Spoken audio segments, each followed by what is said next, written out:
کتے کی وہ 10 صفات جن میں سے کوئی ایک صفت انسان اپنا لے تو ولی بن جائے۔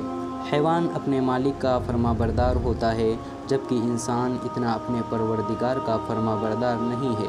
حضرت حسن بصری فرمایا کرتے تھے کہ کتے کے اندر 10 صفات ہیں کہ اگر ان میں سے ایک صفت بھی انسان کے اندر پیدا ہو جائے تو وہ ولی بن سکتا ہے۔ نمبر 1، کتے کے اندر قناعت ہوتی ہے، جو مل جائے یہ اسی پر قناعت کر لیتا ہے، راضی ہو جاتا ہے، یہ قانعین یا صابرین کی علامت ہے۔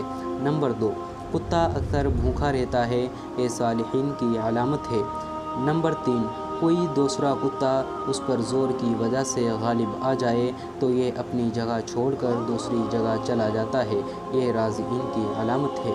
نمبر 4، کتے کا مالک اگر اس کو مارے تو وہ اپنے مالک کو چھوڑ کر نہیں جاتا، یہ صادقین کی علامت ہے۔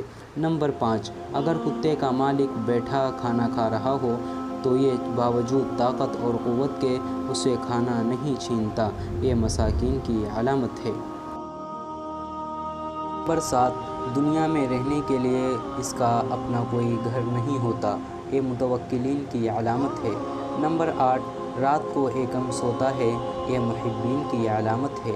نمبر 9، اگر اس کا مالک اس کو مارے تو یہ تھوڑی دیر کے لیے دور چلا جاتا ہے، اور اگر اس کا مالک اس کو دوبارہ روٹی ڈالے تو یہ دوبارہ آ کر کھا لیتا ہے، اس سے ناراض نہیں ہوتا، یہ خاشعین کی علامت ہے۔